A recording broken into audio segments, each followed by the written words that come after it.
So, hello guys, welcome to the channel। आज है हमारा सीरीज़ का लेक्चर नंबर 7, जिसमें हम चैप्टर सेकंड हमारे सिलेबस का कवर करने वाले हैं। ठीक है, जहाँ पर हमारा कोर्स का टॉपिक रहेंगे जेंडर, इनइक्वालिटी और उससे जो आने वाले इश्यूज़ हैं। ठीक है, तो चलिए स्टार्ट करते हैं। तो उससे पहले मैं आपको थोड़ा बैकग्राउंड दे दूं इस चीज़ का। जेंडर बेसिकली हमारे पास जो कि अभी तक माइंड में चलता है वो दो ही आते हैं, that is male and female. But हमारी सोसाइटी में एक और जेंडर अवेलेबल है जिसको हम बोलते हैं ट्रांसजेंडर या थर्ड जेंडर। और ट्रांसजेंडर में हमारे पास डिफरेंट जितनी भी कैटेगरीज आ जाती हैं, लाइक LGBTQ, ठीक है, एंड सो ऑन। तो ये सभी हम एक जेंडर में कलेक्टिवली होल्ड करते हैं। बाकी मेल एंड फीमेल जेंडर तो आपको पता ही है। ऑब्वियसली अगर डिफरेंसेस बने हुए हैं या दोनों के बीच में कुछ वेरिएशंस हैं, हम चेंजेस नहीं वेरिएशंस बोल रहे हैं अगर कुछ वेरिएशंस हैं तो उनमें कुछ डिस्टिंग्विशनेस भी होगी और उसकी वजह से उनके डिफाइंड वर्क्स भी रहेंगे। ठीक है, जहाँ तक चीज़ें ठीक हैं। बट इन्हीं चीज़ों पे जब डिफरेंसेस होना शुरू हो जाते हैं, ठीक है, मतलब कंसेप्ट ऑफ सुपीरियॉरिटी और इन्फीरियॉरिटी वाले कंसेप्ट्स आ जाते हैं, तो हमारे पास क्या हो जाती है, जेंडर के रिगार्डिंग इश्यूज क्रिएट हो जाते हैं। ठीक है, अब वो जेंडर के इश्यूज किस तरह से होते हैं, लाइक इनइक्वालिटी ट्रीट करना शुरू कर दी जाती है। ठीक है, किसी को सुपीरियर मान लिया जाता है, किसी को इन्फीरियर मान लिया जाता है। ठीक है, तो ये सब हमारे पास इश्यूज चलते आ रहे हैं। और हम पुरानी सोसाइटी को देखें तो हमारे पास ये इश्यूज हमारे पास बहुत टाइम से आ रहे हैं। तो बैकग्राउंड हिस्ट्री में चलें अगर हम थोड़ा सा, तो जो अभी तक हमारी टाइमलाइन के थ्रू समझाने की ट्राई करूँ मैं इस तरह से। ठीक है, लाइन थोड़ी टेढ़ी हो गई है, इसको ट्राई करते हैं यहाँ से बनाने की।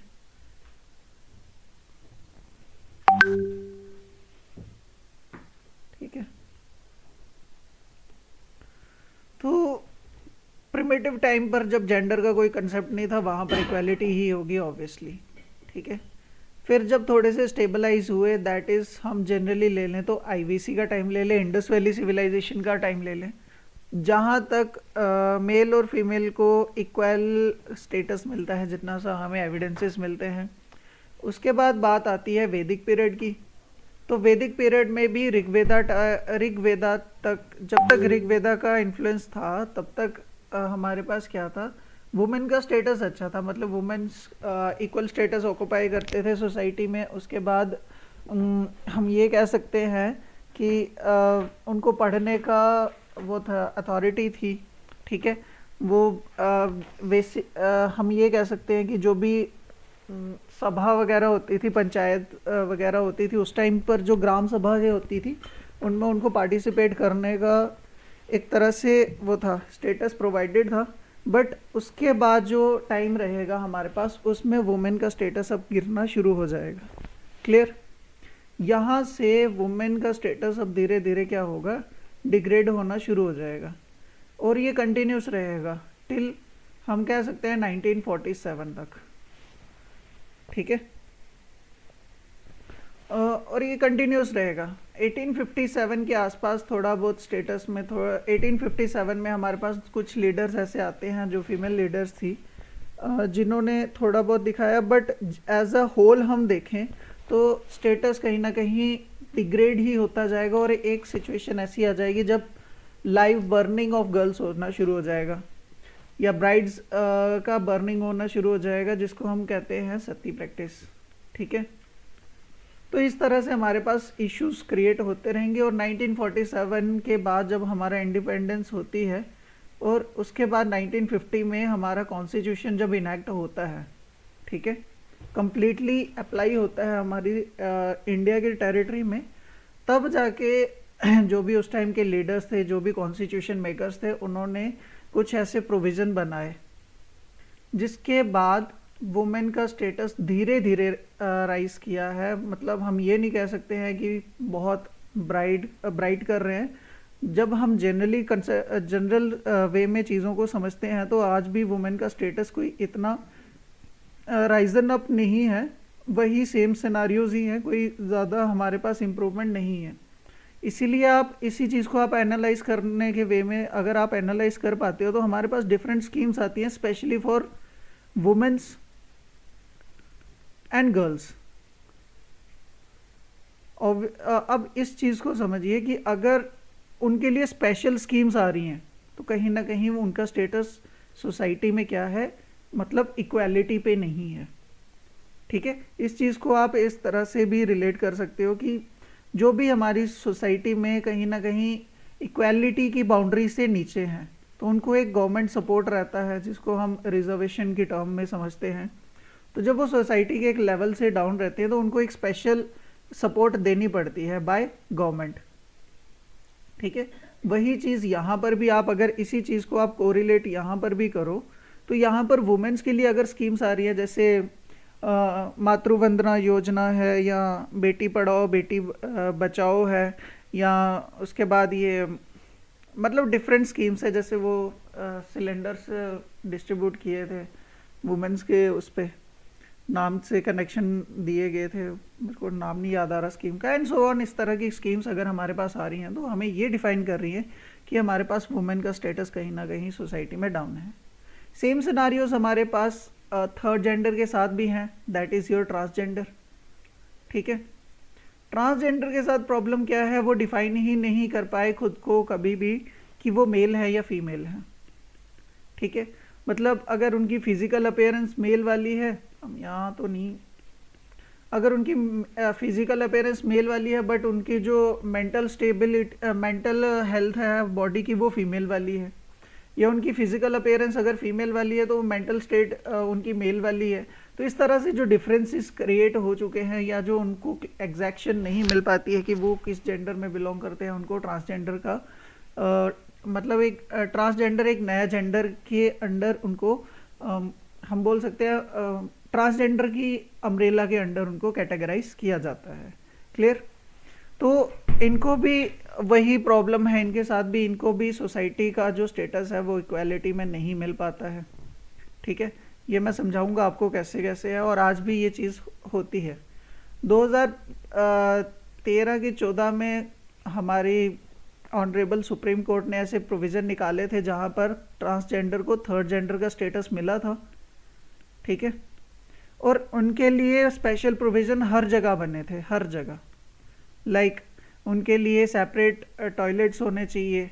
ठीक है, उनको जॉब में हमारे पास सेपरेट, ठीक है, उनको जॉब्स में हमारे पास रिजर्व्ड सीट्स रहनी चाहिए उनके लिए। ठीक है, और इस तरह से डिफरेंट हमारे पास क्या होने लगे थे, उनके लिए डिफरेंट हमारे पास प्रोविजंस बने थे लाइक अदर टू जेंडर्स। ठीक है, मतलब उनको सभी हम कह सकते हैं कि कॉन्स्टिट्यूशनल राइट्स मिलने लगे थे आफ्टर दिस। हम बोल सकते हैं कि हिस्टोरिकल वर्डिक्ट था ये एक तरह से। क्लियर? तो चलिए स्टडी अब स्टार्ट करते हैं जो हमारे पास लिखा हुआ है, जो कहानी हमने अपने से लिखी। क्लियर? चलिए, तो क्या है जेंडर का? कॉन्स्टिट्यूशन के होने के बावजूद भी हमारे पास इक्वालिटी हमारे पास नहीं है। ठीक है, और इंडिया डिफरेंट सिनारियोज में हम कह सकते हैं या डिफरेंट टारगेट्स में हम देखते हैं कि हमारी सोसाइटी पीछे रह जाती है जस्ट बिकॉज ऑफ जो डिफरेंसेस है बिटवीन द जेंडर, उस वजह से। ठीक है, India has been low ranked on various indices measure on gender equality like economic participation, opportunity, education, health, political environment, legal protection, और उसके पीछे के डिफरेंट फैक्टर्स हैं। ठीक है, सबसे पहले क्या आ जाती है हमारे पास, वुमेन की डिस्क्रिमिनेशन ही आ जाती है। क्लियर? वुमेन डिस्क्रिमिनेशन हमारे पास आ जाती है।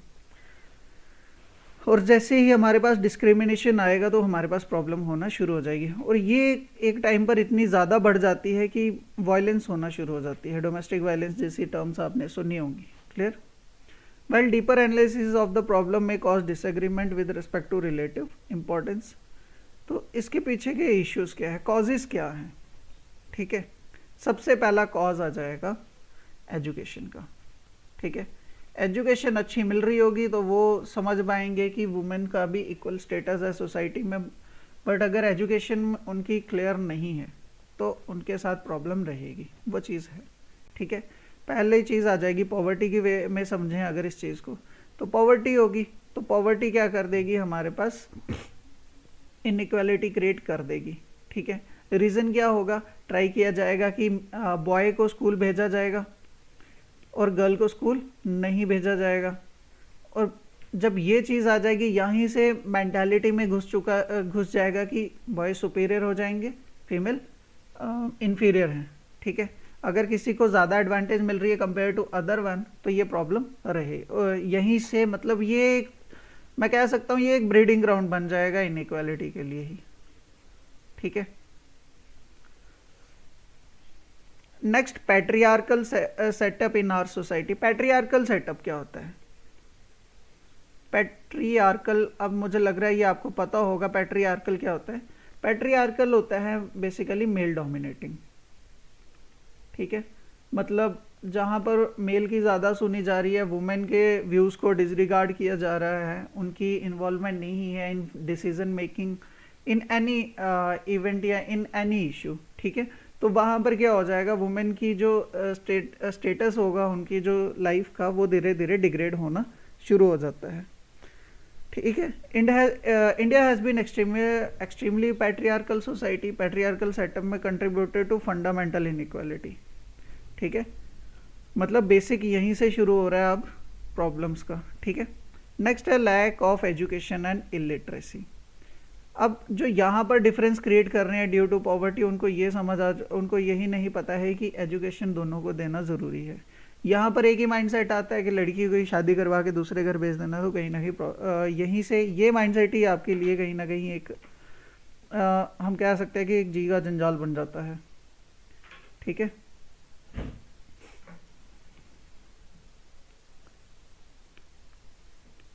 चलिए जी, नेक्स्ट है हमारे पास lack of education literacy. The disparity between literacy rate of man and women, ये हमारे पास एक बहुत बड़ा इशू है आज भी, मतलब आज़ादी के 75-76 साल होने के बाद भी। ठीक है, some regional states have higher disparity while some other have better disparity. मतलब दोनों के बीच में जो एजुकेशन का लेवल है, ठीक है, वो कहीं पर बहुत ज़्यादा डिफरेंस बहुत ज़्यादा है, और कुछ स्टेट्स में आज डिफरेंस बहुत कम है। लाइक केरला की एग्जांपल ले लूँ मैं। ठीक है, तो वहाँ पर जो डिफरेंस है वो बहुत लो है, but on the other hand अगर मैं बिहार की बात कर लूँ, ठीक है, उत्तर प्रदेश की कर लूँ, झारखंड की कर लूँ, ठीक है, तो ये डिफरेंस हमारे पास बहुत हाई है, क्वाइट हाई। ठीक है, तो ये चीज़ यहाँ पर प्रॉब्लमेटिक है। चलिए नेक्स्ट देखते हैं, lack of awareness among women. तो वुमेन का स्टेटस जब यहीं से हमें क्या हो रहा है, डिग्रेडेड दिख रहा है, तो आगे भी जो वुमेन के बारे में जो अवेयरनेस होगी वो कहीं ना कहीं सोसाइटी को नहीं है। ठीक है, जिनको एजुकेशन ही नहीं मिल रही है उनको अवेयरनेस कहाँ से मिलेगी। ठीक है, lack of awareness among women about their right and their ability to achieve equality. जिसको पता ही नहीं चल रहा है कि मेरे हक क्या है, वो कभी लड़ पाएगा अपने हक के लिए। This lack of awareness is often due to the prevailing cultural and social norms. तो जैसे सोसाइटी के नॉर्म्स बने हुए हैं उनके अकॉर्डिंग उनका माइंडसेट बना हुआ है, जो कहीं ना कहीं प्रॉब्लमेटिक है इन रियल सिनारियोस। ठीक है, और जो हमारे पास ये डिक्टेटरशिप वाला कंसेप्ट है, ठीक है, कि मेल ही डिक्टेट करेगा वुमेन को, ये कहीं ना कहीं हमारी प्रॉब्लम्स को और बढ़ा देता है। ठीक है, next social custom belief and practice, जो पुराने टाइम से चलता आ रहे हैं, मैंने बताया ना आफ्टर ऋग्वेदा टाइम्स। ठीक है, कि वुमेन का स्टेटस कहीं ना कहीं गिरता गया, तो इस तरह से ये प्रॉब्लम हमारे पास बढ़ती गई। ठीक है, नेक्स्ट हमारे पास एक डाटा और आता है कि जहाँ पर ये समझ आता है कि गरीब कंट्रीज लाइक पुअर कंट्रीज में हमारे पास क्या है, जेंडर इनइक्वालिटी ज़्यादा है, ऑब्वियसली ये चीज़ रहेगी, ठीक है। और ये हमारे पास किसके थ्रू आती है, जीडीपी पर कैपिटा, ठीक है। तो हमारे पास जो रिकॉर्ड सिनारियोस दिखाते हैं कि उसमें क्या है, मेल और फीमेल का जो कॉलेज एनरोलमेंट है उसमें बहुत डिफरेंस है। वर्ल्ड बैंक की रिपोर्ट के अकॉर्डिंग देखें हमारे पास, ठीक है, तो जो डाटा है यहाँ पर बहुत ख़राब है कि मतलब एक टाइम के बाद वुमेंस की क्या हो जाती है, शादी हो जाती है, और मेल हमारे जो मतलब एजुकेशन लेते हैं, हायर एजुकेशन, बट वुमेंस के कंपैरिजन में वो चीज़ें हमारा, जब वुमेन का डेटा हम देखते हैं तो वो कहीं ना कहीं हमारे पास डिग्रेड हो रहा होता है, ठीक है। नेक्स्ट हमारे पास क्या है, एम्प्लॉयमेंट, ठीक है। तो यहाँ पर हमें क्या दिखता है कि वुमेन की जो एम्प्लॉयमेंट रेट, एम्प्लॉयमेंट परसेंटेज है इन एनी सेक्टर, वो बहुत कम है कंपेयर टू हमारे पास मेंस के, ठीक है। ये देख लो, अंडर रिप्रेजेंटेशन है, मतलब जितना उनका रिप्रेजेंटेशन होना चाहिए उससे भी डाउन में है, ठीक है। In the labour force men are 3 times as likely to women to be working. Female labor force participation is also abnormally low in the Middle East and North Africa. तो इन countries, ये obviously ये कैसी है, poor countries हैं जो middle east में अब थोड़ी मिडिल ईस्ट की बात करें तो हाँ वो कंट्रीज़ भी हमारे पास कैसी हैं, गरीब ही हैं। और अफ्रीका जैसी कंट्रीज़ में भी ये क्या है, उस वजह से हमारे पास क्या है, वुमेन की पार्टिसिपेशन कम है थ्रू आउट द वर्ल्ड, ठीक है। The poorer the country the more the frequently respond agreed to the statement, कौन सी वाली, इंडिया में भी हमारे पास यही सिनारियोज मिलते हैं, because the stated attitudes one is that the pattern could partly reflected a degree of political correctness in rich countries. Clear.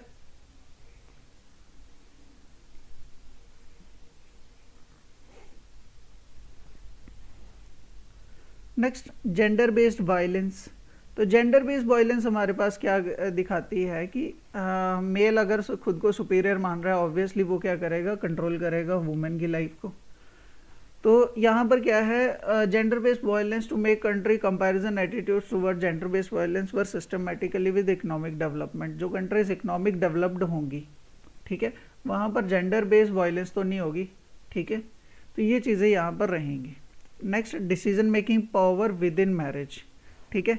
तो जैसे ही वुमेन की मतलब जब भी शादी होगी, ठीक है, वहाँ पर हमारे इंडिया में एक कंसेप्ट चलता है ना, पति परमेश्वर, तो वो कहीं ना कहीं मेल खुद को फिर भगवान ही समझना शुरू कर देते हैं। तो aspect of gender inequality that receive a great deal of attention from academics and policy maker is decision making power with in the house hold.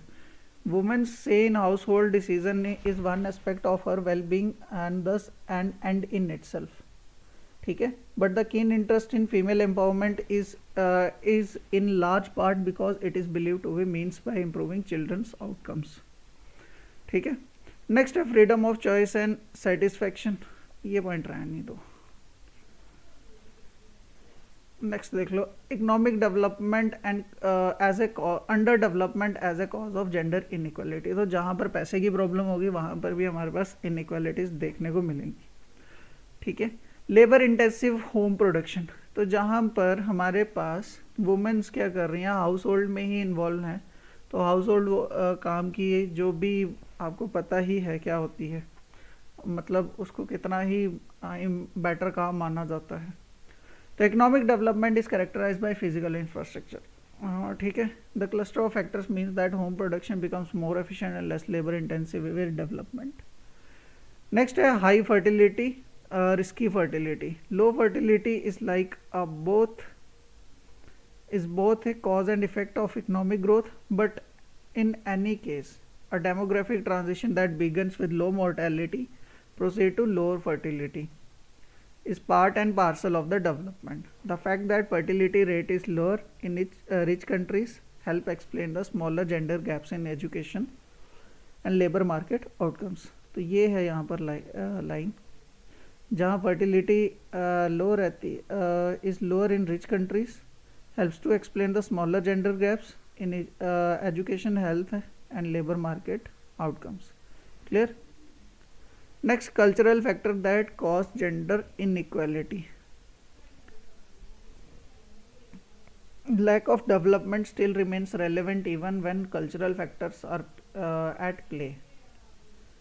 Poverty often exacerbates the cultural forces that lead to favoritism towards males. ठीक है, poverty क्या करती है, जो favouritism है वो women की तरफ कर देती है.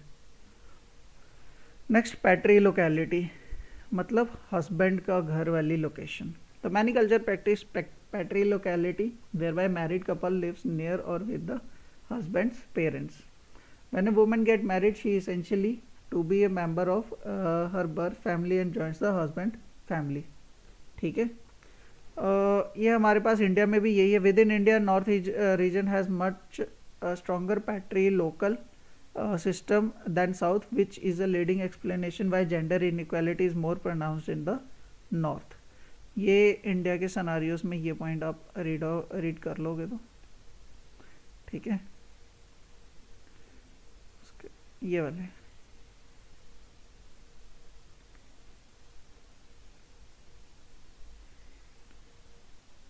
ठीक है. चलिए जी, next, old age support from sons. ये भी एक रीज़न रहता है जिस वजह से हमारे पास जेंडर वो रहता है, डिस्क्रिमिनेशन हो जाता है. रीज़न क्या है कि पैट्री लोकेलिटी में क्या होता है, वाइफ हस्बैंड के घर आ जाती है. ठीक है, तो मेल से अटैच, बॉय से या उनका जो भी सन होगा उससे अटैचमेंट इसलिए बढ़ जाती है क्योंकि बुढ़ापे में वही सहारा बनता है ऑफ पेरेंट्स. ऐसा माना जाता है, ऐसा कुछ है नहीं है. लड़कियां भी उतनी ही वो करती हैं अपने पेरेंट्स की, बट जैसे पुराने सिनारियोज बने हुए हैं, अब मैं उसी के अकॉर्डिंग बता रहा हूँ. मैं अपना ओपिनियन कुछ नहीं दे रहा हूँ. सोशियोलॉजी खुद यही सिखाती है कि अपना ओपिनियन कुछ नहीं है, जो लिखा है एज इट इज़ पढ़ने की वो होती है. Clear. Closely linked to patrilocality is the fact that sons traditionally provide old age support to their parents in society such as India. ठीक है, तो इस चीज़ पे क्या होती है, सभी को फिर क्या हो जाती है, डिज़ायर हो जाती है कि बेटा ही होना चाहिए. बेटा चाहे बड़े होके प्रॉपर्टी के चक्कर में गला ही दबा दे, लेकिन होना बेटा ही चाहिए. चलिए जी, नेक्स्ट आ गया हमारे पास डाउरी सिस्टम. ठीक है, तो डाउरी सिस्टम हमारे पास क्या लेकर आता है, जब भी शादी होगी तो वाइफ जो भी वुमेन होगी वो अपने साथ भर भर के सामान लाएगी. उसी के ग्रेड बढ़ता जाता है और ग्रेड के चक्कर में ही बाद में क्या होती है, डेथें होती हैं. ठीक है, in some but not all societies where women join her husband family upon marriage, there is also a dowry system through which parents make a payment to the couple or a groom at the time of marriage. The daughter held property rights over this money. Dowry was pre-mortem inheritance of her parents. Clear. Next है हमारे पास पैट्रीलिनियलिटी. मतलब पैट्रीलिनियल बताया था ना मैंने क्या होता है, जहाँ पर आपकी जनरेशन या आपका जो सरनेम होता है वो फादर के साइड से ट्रेस किया जाता है. ठीक है, जो भी आपका सरनेम होगा, जो आपको सरनेम मिलेगा वो आपको फादर का मिलेगा. इन द मतलब एग्जैक्ट टर्म्स में बताऊं कि जो आपका वंश ट्रेस किया जाएगा ना, वो फादर के सरनेम के थ्रू मिलेगा, ट्रेस किया जाएगा. Clear. The system puts son on a higher footing than daughters, and the specific measure of land inheritance is especially likely to have effects on gender gaps. ठीक है, चलिए जी, next है distinction between desire for son and sex imbalance. ठीक है, sex imbalance हमारे पास क्या कर देता है, डिफरेंस करवा देता है in the number of male and female in a society. ठीक है, तो इस वजह से हमारे पास क्या हो गई है, ये जो जैसे पॉइंट हो जाता है ना हमारे पास डिज़ायर फॉर सन ओनली, तो ये इस चीज़ को प्रॉब्लमेटिक करता है. ठीक है, one reason that the sex imbalance is worsening even though son preference is not, it is technological innovation. Infanticide and neglect of infant girls have long been causes of missing women, but the ability to ascertain the sex of a fetus has given rise to sex selective abortions and dramatically exacerbated the problem of skewed sex ratio. Reason क्या है, सिर्फ ये नहीं है कि मतलब infanticide हो जाए, मतलब बच्चे को वॉम में ही मार दिया जाता है। अलॉन्ग विद दैट ये चीज़ भी होती है कि अगर पता चल जाए कि वॉम में क्या है, डॉटर मतलब गर्ल है, तो जो मदर होती है वो भी केयरलेस हो जाती हैं, ठीक है। और उस वजह से प्रॉब्लम होना शुरू हो जाती है, मतलब बच्चे को प्रॉपर न्यूट्रिशन ही नहीं मिल रहा है तो वो बाहर आके भी कभी हेल्दी नहीं रहेगा, वो वीक ही रहेगा, ठीक है। और ये ही हमारे पास क्या करती है, प्रॉब्लम कर देती है। मतलब बच्चों, ऐसा हमारा गवर्नमेंट का डाटा ही है कि बहुत सी जो डेथ्स होती हैं between the age group of 0 to 5 years, मतलब इसमें ज़्यादा डेथ्स जो होती हैं वो गर्ल्स की होती हैं, ठीक है, कंपेयर टू बॉयज़, ठीक है। Policy approach to reduce gender bias, ठीक है। Existence of culturally rooted gender norms means that even when India and China advance today's level up to US GDP per capita, they might not advance in terms of their desire to have sons, ठीक है। तो बेशक हमारी GDP और हमारी जो economy है वो बहुत ब्रॉडर हो चुकी है, कंपेयर टू डेवलप्ड नेशंस हो चुकी है, बट जो हमारी मेंटालिटी है वो आज भी पुरानी ही है, ठीक है। तो जेंडर इनइक्वालिटी को हमें मिटाना बहुत ज़रूरी है, ठीक है। तो ये उसी के रिलेटेड कुछ पॉइंट्स हैं जो उन्हीं से रिट्रेस हो जाते हैं, जो मैंने आपको समझा दिया है। क्लियर? तो ये है आपका ठीक है। अब इशू समझ लेते हैं। जेंडर इक्वालिटी का इशू तो समझ आ चुका है, चैलेंजेस क्या है इनके लिए, वुमेन के लिए। तो वुमेन के लिए पहला चैलेंज है कि आपको एजुकेशन के लिए लड़ना पड़ेगा। अभी तो नहीं, मतलब अगर हम बात करें पर्टिकुलरली JNK की, तो JNK में इतने सिनारियोस ख़राब नहीं है, जहाँ यहाँ पर वुमेन का स्टेटस क्वाइट गुड है। तभी आप देखोगे कि हमारे पास मतलब वुमेन्स के लिए जो स्कीम्स आती हैं वो यूटी गवर्नमेंट की तरफ से, अभी तो चलो यूटी की गवर्नमेंट नहीं बनी है, बट यूटी में जो लेफ्टिनेंट गवर्नर सर भी हमारे पास स्कीम्स बनाते हैं वो इतनी वुमेन ओरिएंटेड नहीं होती है कंपेयर टू जितनी जनरल रहती हैं। बट आप सेंटर की बात करोगे, सेंटर का जब एवरेज लिया जाता है तो वहाँ पर वुमेन का स्टेटस थोड़ा सा डिग्रेडेड है। इसीलिए गवर्नमेंट को, जो सेंटर की गवर्नमेंट है, उनको स्पेशल स्कीम्स बनानी पड़ती है जो पूरे इंडिया में अप्लाई करनी पड़ती हैं। क्लियर हुआ ये कंसेप्ट? ठीक है। इसी वजह से आप इसी चीज़ को जब रिलेट करके पढ़ोगे ना, तो आपको इस तरह से भी समझ आएगी चीज़ें, मतलब आपको रिजर्वेशन किस तरह से मिलती है, ठीक है। वुमेन अगर कोई सेंटर का फॉर्म भरते हैं, कोई अगर फीमेल कैंडिडेट है, ठीक है, आप सेंटर गवर्नमेंट की कोई फॉर्म भरोगे ना, तो आपको क्या होगा, फ्री ऑफ कॉस्ट वो फॉर्म फिल हो जाता है, ठीक है।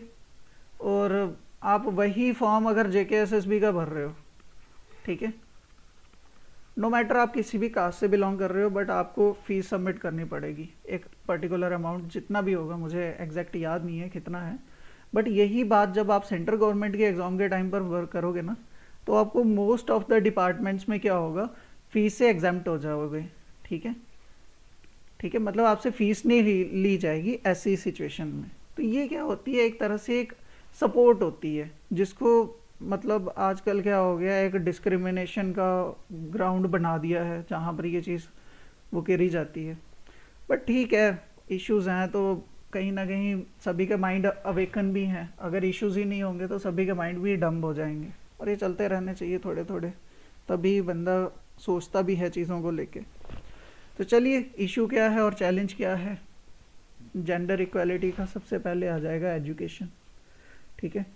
इंस्ट्रूमेंट, एजुकेशन एक ऐसा इंस्ट्रूमेंट है जिससे वुमेन अपने आप को बढ़ा सकते हैं, एम्पावर कर सकते हैं, और कल को एक अच्छी स्टेटस, एक अच्छा पोजीशन, अच्छी पोजीशन लेके हम क्या कह सकते हैं कि हमारे पास मतलब वुमेन्स अपनी एक अलग आइडेंटिटी दिखा सकते हैं सोसाइटी में, ठीक है।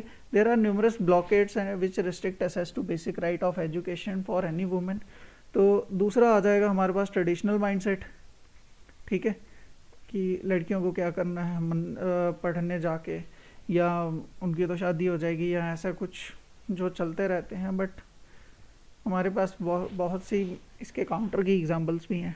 तो ट्रेडिशनल माइंडसेट क्या करता है, रिजल्ट क्या करता है, keeping girls in home for house hold work, ठीक है, looking after their younger siblings, ठीक है, also lack of usable toilet, safety concern, adolescent females who have to travel long distance for school, and early marriage are major deterrents for young girls to get education, ठीक है। Preference for sons, वो भी एक problem हो जाती है, ठीक है। वो एक क्या दिखा देता है हमारे पास, पैट्रियार्कल माइंडसेट दिखा देता है, ठीक है। यही चीज़ हमारे पास क्या हो जाती है, रिलीजियस प्रैक्टिसेस में भी हमारे पास डिफरेंसेस हो जाते हैं, ठीक है। Which supposedly only be performed by males, like sons are often the only person entitled to performing funeral rites, ठीक है। मतलब जैसे किसी की डेथ हो जाती है तो फ्यूनरल पे क्या किया जाता है कि ऐसा बोला जाता है कि लड़के ही अग्नि देते हैं, ठीक है। एंड सो ऑन, ऐसी वो रहती हैं हमारे पास, ठीक है। नेक्स्ट, डोमेस्टिक वायलेंस का हमारे पास, तो इस चीज़ को कंट्रोल करने के लिए हमारे पास नो डाउट गवर्नमेंट ने एक एक्ट लाया था 2005 में, ठीक है, the reason for violent behaviour, ठीक है। बट डोमेस्टिक वायलेंस आज भी एक इशू बना हुआ है हमारी सोसाइटी में और कंटिन्यूस चलता है, ठीक है। नो डाउट केसेस इसकी वजह से कम भी हुए हैं, लेकिन चीज़ें ख़त्म होने को बहुत टाइम लग मतलब टाइम तो लग ही जाता है। माइंडसेट को आप लॉ ला के स्कीम्स तो ला दोगे, लेकिन किसी का माइंडसेट नहीं चेंज कर सकते ना। माइंडसेट टाइम के साथ चेंज होता है, चीज़ें ऑब्जर्व करने के बाद, ठीक है। There is need to focus on the safety of women and combat all kind of violence, insecurities and abuses against women, तो ये सब हमें कंट्रोल करना पड़ेगा। नेक्स्ट है फीमेल फेटिसाइड। फीमेल फेटिसाइड क्या होती है कि बच्चे को वॉम में ही मार देना है, गर्ल चाइल्ड को, ठीक है। There are many families which regard the girl child as a trouble and burden for family and have no reservation in preventing their birth by adopting any means. Reason behind such practices is traditional patriarchal mindset, ठीक है। Next, sexual harassment at work place. अब जो women जो भी females हैं हमारे पास, उनके मतलब एक बार बर्थ तो ले लेते हैं, लेकिन उनके साथ जो इश्यूज हैं वो थ्रू आउट द लाइफ चलते हैं, ठीक है। सेक्सुअल हरासमेंट उनको वर्क प्लेस पे भी कहीं भी ना कभी ऑब्जर्व हो जाती है, कभी कभी स्टाफ उनको ठीक नहीं मिलता है, तो इस वजह से प्रॉब्लम रहती है।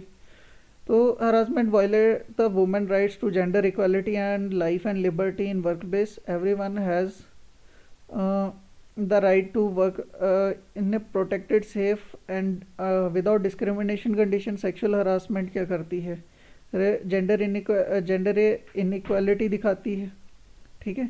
बट इसके लिए आई थी एक विशाखा गाइडलाइंस, ठीक है, इम्पॉर्टेंट है, कभी पूछ लिया जाए ना विशाखा गाइडलाइंस किसके रिगार्डिंग है हमारे पास, तो इस चीज़ का याद रखना, क्योंकि अगर थोड़ा सा क्वेश्चन उन्होंने ट्रिक कर दिया, पूछ लेंगे वो यहीं से विशाखा गाइडलाइंस किसके रिगार्डिंग थी, ठीक है।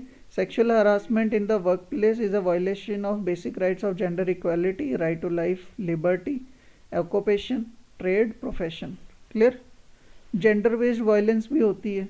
जेंडर बेस्ड वायलेंस मैं मान सकता हूँ दोनों साइड से हो जाती है, कभी फीमेल्स भी मेल्स को टारगेट कर देती हैं, ठीक है। अब वो जो जेंडर बेस्ड वायलेंस है वो सिर्फ फिजिकल नहीं हो सकती, ठीक है, वो साइबर के थ्रू भी हो जाती है, ठीक है।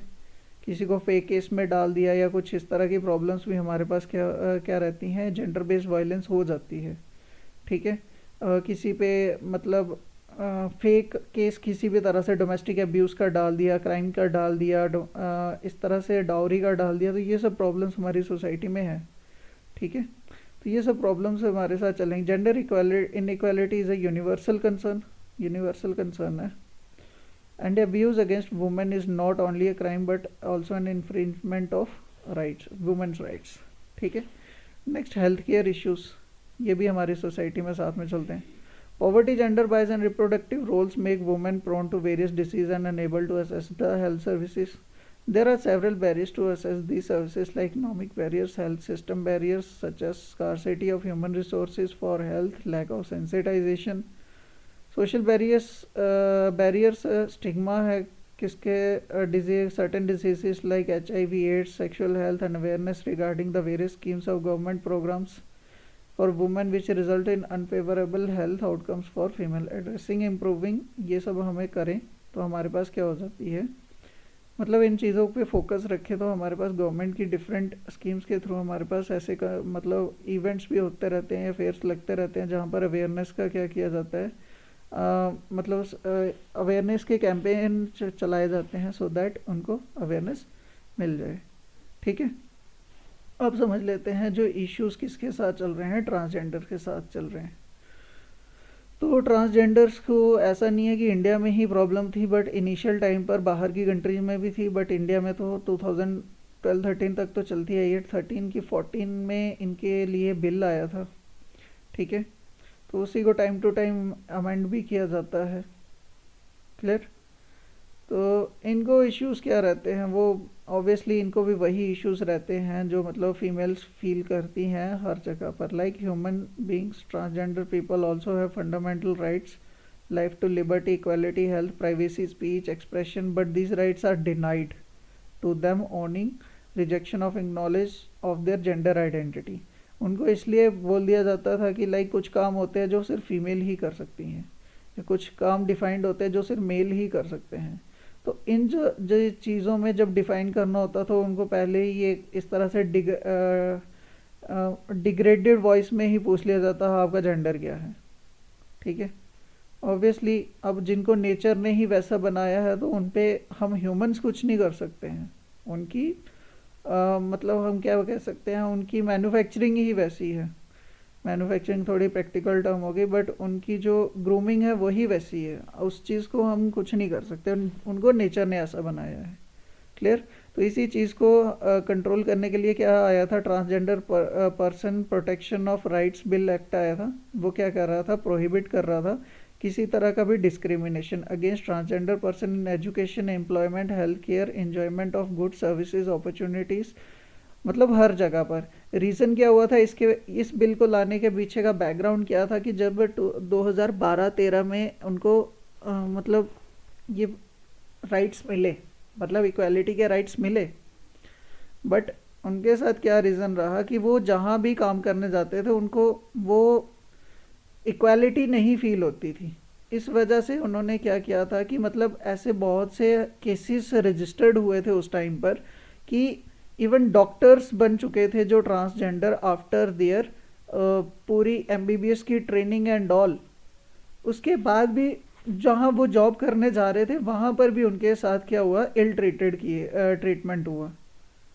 मतलब उनको डॉक्टर बनने के बाद भी ट्रीटमेंट मतलब उनको डॉक्टर वाला ट्रीटमेंट नहीं मिल रहा था। मतलब लोग उनसे क्या कर रहे थे, एक तरह से एक गैप क्रिएट कर रहे थे। तो इस वजह से क्या हुआ था, बहुत से ट्रांसजेंडर्स ने उस टाइम रिज़ाइन किया था, ठीक है। बहुत से रेजिग्नेशन हुए थे, नॉट इवन डॉक्टर्स बट हर जिस भी सेक्टर में उस टाइम उनको मतलब सीट्स रिजर्व हुई थी ना उनके लिए, सभी सेक्टर्स में ये प्रॉब्लम देखने को आ रही थी। अब जिनको गवर्नमेंट ने 5 साल जिनके ऊपर स्पेंड किया है, ठीक है, किसी भी तरह से, लाइक उनको डॉक्टर्स की ट्रेनिंग मतलब उनकी जो एजुकेशन दी है वो मतलब कुछ अमाउंट खर्च किया होगा गवर्नमेंट ने उनकी किसी भी थ्रू जो भी उनको सपोर्ट मिली है, तो गवर्नमेंट उस चीज़ को कभी वेस्ट थोड़ी जाने देगी। तो इसलिए उन्होंने इसके पीछे के रीज़न समझे। रीज़न एक ही मिल रहा था कि उनको अभी भी इक्वालिटी कहीं नहीं मिल रही है। उसी इक्वालिटी को ख़त्म करने के लिए ट्रांसजेंडर पर्सन बिल जो आया था, प्रोटेक्शन ऑफ राइट्स 2019 का, ये इसीलिए लाया गया था, सो दैट जो भी इनको जो भी इनके साथ मिस ट्रीटमेंट हो रहा है या इल ट्रीटमेंट हो रहा है, इस चीज़ को ठीक किया जाए, ठीक है। तो this will provide the socio and economic empowerment भी कर रहे हैं, ठीक है। But this bill is being oppose by many for its few provisions. तो कुछ प्रोविज़न वो रहता ही है थोड़ा बहुत आगे पीछे। तो ये सब इश्यूज किस फेस कर रहे थे, कौन, transgender, like discrimination and social exclusion. Discrimination आपको पता है, सोशल एक्सक्लूजन क्या होता है, मतलब सभी अगर एक मेंबर है ना एक यूनिट के, तो किसी एक पर्सन को क्या मतलब ट्रीट किया जा रहा है कि तू इस पार्ट का नहीं है, इस सोसाइटी का मतलब इस ग्रुप का नहीं है, उसको थोड़ा सा आउट करके रखा जाता था। लाइक जैसे आपने पुरान मतलब हिस्ट्री में पढ़ा होगा या सोशियोलॉजी में ही कि अपर कास्ट क्या रहती थी, मेन एरिया में रहती थी, और जो लोअर कास्टिस होती थी वो आउटस्कर्ट्स में रखे जाते थे, ठीक है। इस तरह से मेन एरिया में एंट्री ना मिले, तो उस तरह से ही मतलब उस पर्सन को क्या कर दिया जाता है, एक तरह से एक्सक्लूड करवाया फील करवाया जाता है। क्लियर। नेक्स्ट फीचर समझ लेते हैं। तो नेक्स्ट क्या है हमारे पास, lack of proper educational facilities. Educational facilities उनके लिए नहीं है। आप देखोगे आज भी क्या है, मेल के लिए स्कूल्स हैं, बॉयज़, मेल थोड़ी बड़ टर्म हो गई, बॉय स्कूल हैं, गर्ल्स स्कूल्स हैं, ठीक है, डिफेंस स्कूल्स हैं, बट अभी तक आपने कभी सुना नहीं होगा ट्रांसजेंडर्स के लिए भी स्कूल हैं कोई, ठीक है। तो डिफरेंसेस सोसाइटी के यहीं से दिख जाते हैं। आप किसी भी एरिया में चले जाओ, कहीं भी किसी भी ऑफिस में चले जाओ, आपको मेल वॉशरूम मिल जाएंगे, फीमेल वॉशरूम मिल जाएंगे, बट ट्रांसजेंडर के वॉशरूम्स नहीं मिलेंगे कहीं पर भी। तो ये भी एक तरह से क्या है, एक डिस्क्रिमिनेशन ही है। समझ आ रहे हैं सिनारियोस, क्लियर है? तो आपको अब डिफरेंस थोड़ा बहुत मतलब यहाँ आपको प्रॉब्लम अब समझ आ रही होगी, मुझे जहाँ तक लग रहा है कि आपको अब ये इशू समझ आ चुका है, क्लियर। नेक्स्ट बात करें तो हमारे पास क्या है, lack of livelihood options. Obviously ये जब डिस्क्रिमिनेशन होगा एक पर्टिकुलर एरिया में जाके, तो फिर उनको वही है कि जैसे आपने देखा होगा कहीं वो बसेस में पैसे मांग रहे हैं, कहीं ट्रेन में पैसे मांग रहे हैं, तो वो यही सब करेंगे फिर, ठीक है। अब उनको अगर कोई जॉब पे नहीं लेगा तो वो क्या करेंगे, वो उन्होंने अपनी लाइवलीहुड तो रन करवानी है ना, तो उसके पीछे के रीज़न यही रहेंगे।